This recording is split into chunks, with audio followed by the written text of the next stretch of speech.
Good things come in fours, like ukulele strings, boy band members, and PayPal Pay in 4.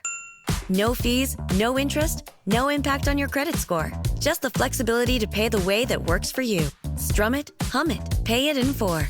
Tap the banner to learn more. Subject to approval. Learn more at paypal.com/payin4. PayPal Inc. NMLS 910457. They say everything happens for a reason, but I suspect everything happens for a Reese's. Like this commercial break. Did you need 15 seconds away from music or 15 seconds to eat a Reese's? Perhaps it's true. Everything happens for a Reese's.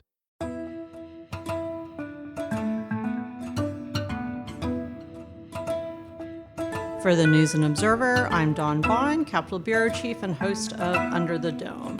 Today, I'm joined by my politics team colleague, Danielle Battaglia, who covers Congress and the federal government's impact on North Carolina. She is also the best teammate I have to talk about all things North Carolina and U.S. history.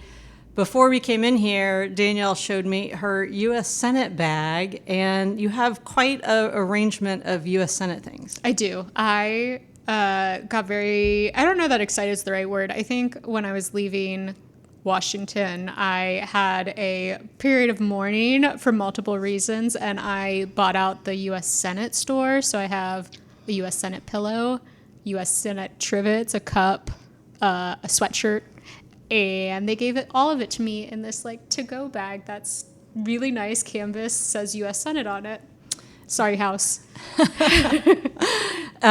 So we have some chamber bias here at the federal level. At the state level, do you have anything with the North Carolina state seal on it?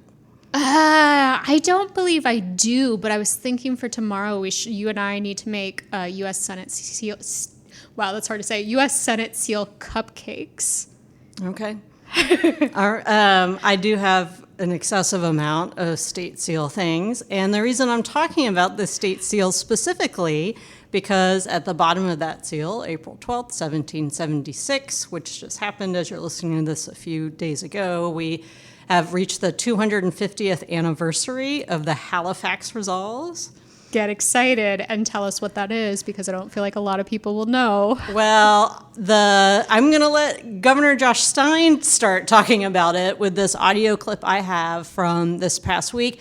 The Council of State, which is the group of 10 statewide elected officials, including the governor, lieutenant governor, labor commissioner, auditor, school superintendent, the 10 that you elect statewide, have these monthly Council of State meetings, and several of them this year, because of America's 250th anniversary, are going to be at historic sites. So this past week, they held it the same day as the ribbon cutting of the new Halifax Visitor Center. I, myself, other reporters, talked to Governor Stein after the meeting about the Halifax Resolves. He listened to this clip, and he'll introduce what it is, what it means for the state. This is such an exciting day. On Sunday, it will have been 250 years to the day since a group of delegates came here to Halifax and adopted unanimously a resolve that declared that the delegates that we had in the Continental Congress in Washington and Philadelphia, we want to authorize them to vote for independence. So here in Halifax, this is the first time any colony took an official action to declare independence from the Crown and from the Parliament. And I think that's something that we as North Carolinians can take real pride in. It's why we are first in freedom. So the Halifax Resolves are actually on display in the Halifax Visitor Center, which I got to see. It's pretty cool. I feel like just for the fact that we have it, it's on loan from the National Archives. But Halifax itself, it's this state historic site. It's sort of if you've been to Colonial Williamsburg or Old Salem, it's kind of sort of a smaller version of that. It's got it's about an hour and a half from Raleigh. It has different historic sites. And this past weekend, they also had the Halifax Resolves Days, which are living history moments or reenactments. And Stein went back out to that. So at this dedication ceremony, they had the Michelle Lanier, the director of the North Carolina Division of State Historic Sites, puts Halifax in kind of the context of all of North Carolina history. So here's Lanier talking at that event this past week. My name is Michelle Lanier, and I am the Director of North Carolina Historic Sites with the Department of Natural and Cultural Resources. I am also a descendant of a Revolutionary War soldier of the Bunn family who mustered here at Halifax in the earliest blush of freedom. Historic Halifax, where we are today, is a part of that constellation of sites of memory, which I, along with my colleagues who are here today, are extraordinary keepers of memory. We get to steward the stories that are sacred to this place called North Carolina. So significant is this place that it is indeed our state's first property listed on the National Register of Historic Places.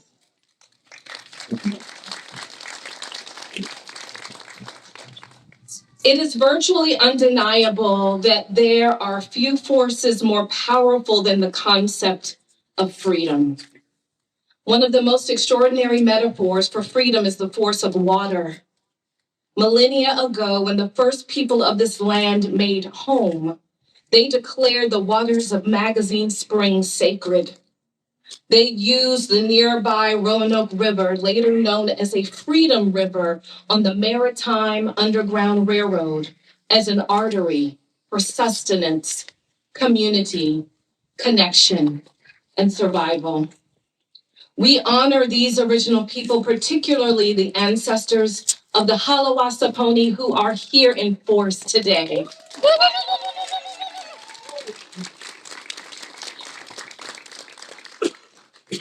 We are here to acknowledge not just the spirit of freedom of this place, but also the profound sacrifices which made that freedom possible. We must acknowledge the pain and suffering that was also endured to attain the freedom we all know today. All right. So like I mentioned before, the resolves are on display until October 6th in the Visitor Center in Halifax. And it kind of has, the display shows really local and state history, not just from that time period, but throughout the past decades. I'm going to play one more clip, and then we're going to talk more about what's going on in America250. This one is the Secretary of the North Carolina Department of Natural and Cultural Resources, Pamela Caswell, and this was, again, reporters talking to officials this past week. I asked her about why and how North Carolina has this document now. It's been about a 2-year process of our historic sites folks just working with the National Archives, in preparation, of course, for A250. That cabinet that the resolves are in was actually designed and built with the idea that we would bring the resolves, have the original journal here at some point. Mm-hmm. So it was specifically designed so that it would be secure, it would have the right temperature, lighting, all the whole thing. So it was a process, and I credit our staff for their amazing work to make it happen. How did it actually get here? I mean, with like just because the document's so old? Okay. It was shipped, and it was specially, there's a whole thing about the way in which it was prepared and created, and, specially prepared for that journey to get here. Okay, so you can go see it in the Visitor Center in Halifax for the next several months as part of America250 things. What happens afterwards? Where does it go? It goes back to the National Archives. If you've ever, people have listened to the podcast a long time, know that Danielle and I, spent a lot of our formative years in Northern Virginia. I didn't actually go to the National Archives until probably, the past 5-10 years when I was visiting my parents. Have you ever been there? Yeah, I went really late in life too. I don't know why. I feel like it's one of those places that gets missed on DC tours. So I don't remember if I was in high school or college when I went. It's really cool. A great start to a Nicolas Cage movie. Yes, I feel like you really shouldn't make jokes about stealing the Declaration of Independence, at least not in the building. But National Treasure is just an amazing movie, and the sequel also. Very good. And honestly, this is America's 250th, if you haven't watched those movies yet, then, it's a good time too. Yeah, what are you waiting for? It really just gets you excited about things and the origins of a lot of it's a fictional movie. I'm not trying to say that, but it's entertaining. But it gives you a good understanding of different parts of history in the United States. And also, like, my mom had season passes for me to go to Mount Vernon all the time, which, if you don't know, is the home of George Washington. And they showed me things that I feel like I could give the tour of Mount Vernon, and like I learned so much from the movie that I did not know, like the secret underground tunnels, which are real. I've never been to Mount Vernon. What? I know. So I guess that's on my list. I have seen, I feel like maybe not the newer museums on the National Mall, but I feel like I've seen all the greatest hits of Washington, D.C. You haven't been to Mount Vernon? That is shocking. Okay, well, I'll add that to my my America 250 list. So also the news this past week is we're learning more details about what kind of celebrations are going on around the state. Secretary Cashwell said there are more than 700. Wow. So if you are all into things to do about state history, you've got lots of opportunities. One thing a little closer to home for our Raleigh area listeners is a 4th of July parade. This is led by Labor Commissioner Luke Farley, who also announced that this past week with all of like the America 250 stuff ramping up. And this is something that he and Department of Labor and this foundation that he sits on have started, and it'll be timed, coordinated with the America 250 events. So after the parade, which will be in downtown Raleigh on the 4th of July, Farley said it'll probably start around in front of the legislative building. They've still got to work things out with City of Raleigh with road closures. But this also comes out of a committee at the legislature where that's also part of this whole coordinating of all the events. So there'll be things on the Capitol from Cultural Resources after the parade that Farley's leading. We'll bring you more details as those move forward. Also, I've got a couple stories about both of these things going on. One big thing I feel like that came out of, so Farley came to the legislature last week to that committee meeting and said that he wants to invite Christina Cook, I believe I'm saying Cook right, the astronaut from North Carolina, to be Grand Marshal of the parade. She was in space at the time, so she was a little busy. We need to take a quick break, and when we come back, we're going to talk more about astronaut Cook and her local ties here. We'll be right back. So good, so good, so good. New markdowns up to 70% off are at Nordstrom Rack stores now. And that means so many new reasons to rack. Because I always find something amazing. Just so many good brands. Because there's always something new. Join the Nordy Club to unlock exclusive discounts, shop new arrivals first, and more. Plus, buy online and pick up at your favorite rack store for free. Great brands, great prices. That's why you rack. TaxAct understands you haven't memorized the tax code. That's why TaxAct has live experts to help. TaxAct can even do it for you if you prefer. It's the easiest way to know you're doing it right. Well, other than going back to college and obtaining a bachelor's degree in accounting with a minor in finance, then interning somewhere and becoming fluent in all tax forms. But that might be hard to accomplish before tax day. So maybe just stick with TaxAct. TaxAct. Let's get them over with. You're listening to Under the Dome. I'm Capitol Bureau Chief Dawn Vaughan, here with Congressional Impact reporter Danielle Battaglia. Before the break, we were talking about space. So let's talk more about Christina Cook, who was invited to be the Grand Marshal of the 4th of July parade in Raleigh. We'll see if that happens. She is safely returned from space. But she also, before she got back? Before she got back. Got a shout out at an event that you covered, which is our segue to talk about the U.S. Senate race, too. You got that a little wrong, but let me explain. Okay. So Valerie Foushee was at the event I was covering, and somehow in the midst of this, she was able to call up to Artemis 2 to say hello to Christina. I hear she's on cloud nine about it. She was so excited to be able to do this. So Christina grew up in the district that Valerie Foushee represents. She went to NC School of Mathematics and Science. I'm always scared I'm going to get that backwards. Math. It is backwards. Okay. Went there. She also is an NC State grad. And so they bonded over that a little bit. Christina said that Durham has a huge impact in her life, and all her family still lives there. So she's very excited to speak with Representative Fushi, who got to ask her what it's like to be the first woman to travel so far in space, because she went around the moon. They basically slingshotted it. And then also there was I think the captain's the first black man to travel that far around the moon. And so she wanted to ask about the impact. And basically Christina was saying this is more about teamwork than being the first. And so she had pretty inspiring messages about, or a message about doing the best you can in the team that you're working with, and making sure that, that basically you are part of this team and doing the best work you can. I just said that twice. But she also was saying too that it's great that other kids who are growing up now can see themselves in people like her and the captain. And so it was like a very inspiring message, very adorable. I love that Representative Fushi got to be able to do this and call up there.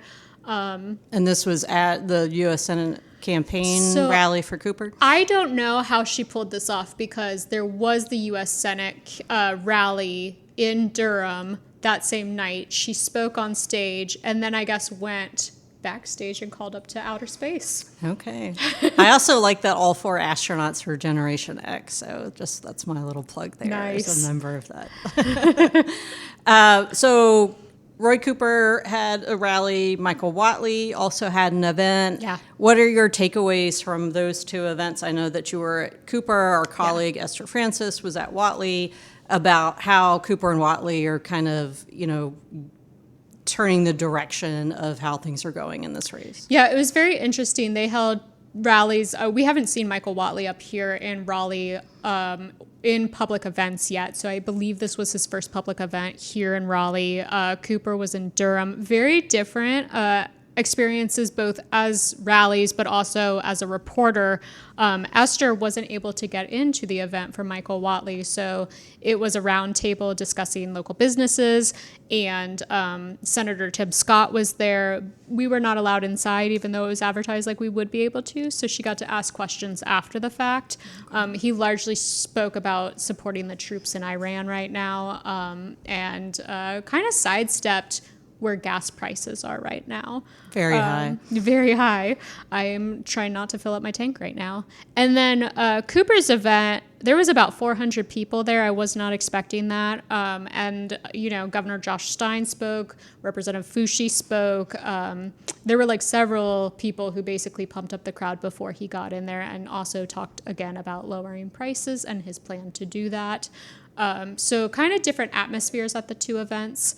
And, it was cool. I got to go to the American Tobacco campus. I hadn't been there yet. Speaking of historic places, I assume it's an old tobacco factory that's been redone and everything. It's pretty cool. It's where WNC has a studio there. Parker and Otis, really one of the best stores and restaurants in the Triangle.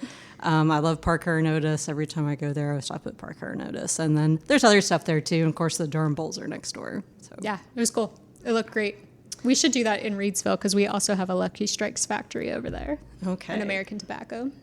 All right. Well, we've got more to talk about before we wrap up. Our headliners are both newsy. Danielle, let's stick with you and talk about your headliner. Yeah, so my headliner, I've got twofold.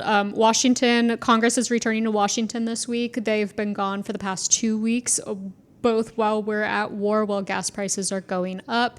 And we still haven't funded DHS. So the Department of Homeland Security is without any funding, and they decided this was a great time to take recess. I will say it was Easter, it was Passover. It's typical for them to be gone, but, not sure it was the best move when Americans need them, but here we are. Also, TMZ launched a DC bureau this week and was tracking everywhere Congress is, but it's an official bureau. So I am very interested in where that goes.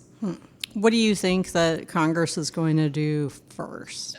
There's so many different things on the schedule. So the Senate comes back tonight and they have a bill, I believe, to name a post office after somebody from some other state. I didn't follow that very closely not because it North wasn't North Carolina, Carolina. And then the House is going to come back tomorrow, but there's a lot on the agenda, from war powers resolutions to FISA, which is this law that allows them to track people internationally. That expires this week, so they've got to deal with that.